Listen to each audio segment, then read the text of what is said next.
ये 9 जुलाई 1967 की बात है। इतवार का दिन और दोपहर का वक्त। इस जमाने में ना हर घर में टेलीफोन होते थे, ना 24 घंटे वाले ब्रेकिंग न्यूज वाले चैनल, और ना ही पल पल की खबर देने वाला सोशल मीडिया।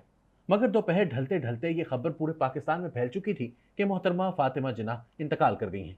इंतकाल से एक दिन कबल मोहतरमा फातिमा जिन्ना हैदराबाद दक्कन के साबिक वजीर आजम मीर लाइक अली की साहिबजादी की शादी में शरीक हुई। कायदे आजम के साबिक प्राइवेट सेक्रेटरी मतलूबुल हसन सैयद ने मोहतरमा के इंतकाल के बाद बताया कि मीर लाइक अली की साहिबजादी की शादी की दावत में इनकी मुलाकात मोहतरमा फातिमा जिन्ना से हुई। मोहतरमा ने इन्हें बताया कि इनका दिल डूब रहा है और वो जल्द अपने घर वापस जाना चाहती हैं। 9 जुलाई की सुबह खिलाफे मामूल मोहतरमा ने चाबियां नहीं फेंकी। मुलाजिम समझा कि इतवार है, इसलिए मुमकिन है मोहतरमा देर तक आराम करें। 10 बजे तक भी मोहतरमा बेदार नहीं हुई। दरवाज़ा खटखटाने का भी कोई नतीजा ना निकला तो मुलाजिम इनकी हमसाई बेगम गुलाम हुसैन हिदायतुल्लाह के पास गया और इन्हें सूरत हाल बताई। वो फौरन कसरे फातिमा पहुंची। जब दरवाज़ा किसी तरह ना खुला तो एक रिवायत के मुताबिक इसे तोड़कर और दूसरी रिवायत के मुताबिक किसी और चाबी की मदद से इसे खोलकर अंदर पहुंचा गया, जहां बिस्तर पर मोहतरमा फातिमा जिन्ना की लाश पड़ी थी। बेगम हिदायतुल्लाह अपने घर वापस आ गई, जहां से इन्होंने फोन करके डॉक्टर कर्नल जाफर और कर्नल शाह को बुलाया। दोनों डॉक्टर्स ने मोहतरमा की मौत की तस्दीक की और कहा कि मौत कुदरती तौर पर वाक़ई हुई है। शाकिर हुसैन शाकिर ने अपनी किताब मादरे मिल्लत मोहतरमा फातिमा जिन्ना में लिखा कि फातिमा जिन्ना की वफात के बाद नूरुस्सुबह बेगम ने लेडी हिदायतुल्लाह के हवाले से बताया कि लेडी हिदायतुल्लाह और फातिमा जिन्ना की भांजी ने जब कमरे का ताला तोड़ा तो इन्होंने देखा कि इनके ड्रेसिंग रूम का दरवाजा खुला हुआ था, जो वो हमेशा बंद करके सोया करती थी। वहां से जो दरवाजा गैलरी में जाता था वो भी खुला हुआ था। इसमें जो झांका तो फातिमा जिन्ना पलंग के ऊपर तिरछी पड़ी हुई थी और इनका एक हाथ गले के पास था। नूरुस्सुबह बेगम ने लिखा कि कुछ अरसे के बाद मैं लेडी हिदायतुल्लाह से फिर मिली और इनसे कहा कि सुना है कि मोहतरमा फातिमा जिन्ना के गले में निशान थे। देखिए, अब तो अयूब खान की हुकूमत भी नहीं है, अब तो आप मुझे बता दीजिए कि आया मोहतरमा फातिमा जिन्ना के गले पर निशान थे। तो लेडी हिदायतुल्लाह ने इस बात से इनकार नहीं किया कि इनके गले पर निशान नहीं थे, क्योंकि लेडी हिदायतुल्लाह ने ही मोहतरमा को वफात के बाद सबसे पहले देखा था। शाकिर हुसैन शाकिर के मुताबिक मादरे मिल्लत की मौत के मुतालिक 1971 में कुछ इंकशाफात मंजर आम पर आए। ये इंकशाफात मोहतरमा की तजहीज़ व तकफीन करने वाली जमात के सरबरा 67 साला हाजी कल्लू और 3 उम्र रसीदा गुसालों ने किए। बकौल हिदायतुल्लाह उर्फ हाजी कल्लू, मुझे मोहतरमा फातिमा जिन्ना के इंतकाल की खबर खोजा शिया असना अशरी जमात के एक शख्स ने आकर दी। मैं इसके बाद जमात के दफ्तर गया, जहां मुस्लिम चांडियों ने मुझे तजहीज़ व तकफीन की तैयारी की हिदायत की।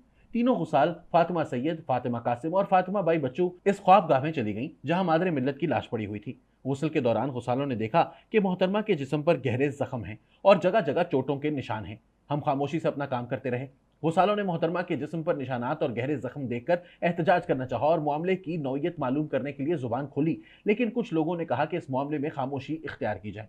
हाजी कल्लू का कहना है कि सुबह किसी ने बताया कि मुझसे पहले कई लोग लाश देख चुके हैं, जिनमें डॉक्टर वाजिद और जनाब इस्फहानी भी शामिल थे। कुछ बेगबात भी शामिल थी। मैं खामोश हो गया कि खुदा जाने क्या मसला है। बाद में गुसाला फातिमा सैयद ने मुझे बताया कि जब मैंने गुस्ल के लिए मैयत का जायजा लिया तो मेरी रूह लरस गई। मादरे मिल्लत की गर्दन पर 4 इंच से जायद लंबा जख्म था, जिस पर टांके लगे हुए थे। इनके घुटने पर जख्म था, दायां रुखसार सूजा हुआ था और जिस्म नीला होकर अकड़ गया था।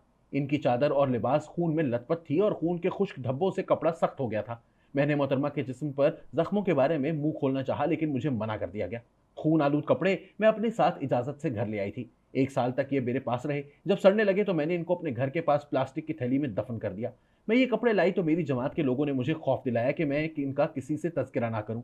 मैं खौफजदा थी। मेरा ज़मीर बार बार मुझे मजबूर कर रहा था कि मैं वो सब कुछ बता दूं जो मैं जानती हूं।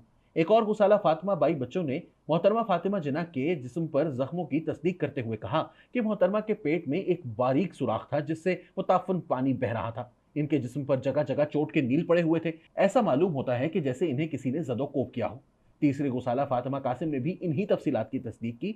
इन शहादतों से यह कयास आराई की जा सकती है कि जब मोहतरमा शादी की तकरीब में गई होंगी तो कोई डाकू पहले से कमरे में दाखिल हो चुका होगा और इनके वापस कमरे में आने के बाद छुप गया होगा। जब वो सो गई होंगी तो नामालूम शख्स ने कीमती जेवरात हासिल करने के लिए इन पर हमला कर दिया होगा, क्योंकि मोहतरमा को जेवरात का बहुत शौक था और कीमती जेवरात इनके पास मौजूद थे। इसके साथ ये शुबा भी बईदस कयास नहीं कि चूंकि वो गुसीली आदत की मालिका थीं और घरेलू मुलाजमीन इनसे डरते थे, इन्हें अगर किसी मुलाजिम की दयानतदारी मशकूक नजर आती तो तहकीकात कराती थी और निकाल देती थी। शायद किसी मुलाजिम ने किसी रंजिश का बदला लेने के लिए यह हरकत की हो, क्योंकि घरेलू हालात से निजी मुलाजिम भी वाकफियत रखते थे। नूरुस्सुबह बेगम ने लिखा कि जब लेडी हिदायतुल्लाह वापस कसरे फातिमा पहुंची और कमरे के ना खुलने पर परेशान थी, तो एक नौकर आया जो फातिमा जिन्ना ने कुछ दिन पहले निकाल दिया था, और इसने लेडी हिदायतुल्लाह से कहा कि मेरे पास एक चाबी है, शायद ये ताले को लग जाए। नौकर ने चाबी दी, वो चाबी दरवाजे में लग गई, जिसके बाद लेडी हिदायतुल्लाह ने ताला जूं का तू दोबारा बंद कर दिया और चाबी इसी नौकर को दे दी। मैंने लेडी हिदायतुल्लाह से बाद में एक मुलाकात के दौरान पूछा कि सुना है कि बाद में वो नौकर भी गायब हो गया था, तो इन्होंने कहा कि हाँ, वो नौकर फिर नहीं आया। मशहूर सहाफ़ी अख्तर बलोच ने अपने एक ब्लॉग किस्सा फातिमा जिन्ना की तदफीन का में लिखा है कि जनवरी 1972 में गुलाम सरवर नामी एक शख्स ने फातिमा जिन्ना की वफात के हवाले से अदालत में एक दरख्वास्त समाअत के लिए दायर की थी, जिसमें कहा गया था कि मुझे ये तशवीश है कि मोहतरमा फातिमा जिन्ना को कहीं कत्ल ना किया गया हो। मगर अख्तर बलोच ने यह नहीं बताया कि फिर इस दरख्वास्त का क्या फैसला हुआ।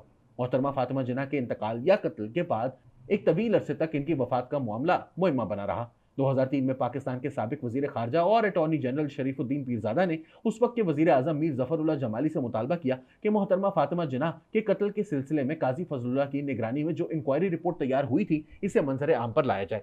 ये इंक्वायरी रिपोर्ट सदर अयूब खान के इस वादे के मुताबिक तैयार की गई थी जो इन्होंने मोहतरमा फातिमा जिन्ना के भांजे मशहूर माहिर कानून अकबर पीर भाई से एक मुलाकात में किया था। ताहम आज तक ना तो ये रिपोर्ट सामने आई और ना ही कत्ल या तिबई मौत के सवाल का कोई जवाब मिल पाया। मोहतरमा फातिमा जिन्ना के इंतकाल पर जनाब रईस अमरोहवी ने लिखा, खाली रईस रंज शिकस्ता परी नहीं, रोना यह है कि हिम्मत परवाज भी गई, अंजाम कार कायदे आजम की मुल्क में आवाज रह गई थी, सो आवाज भी गई।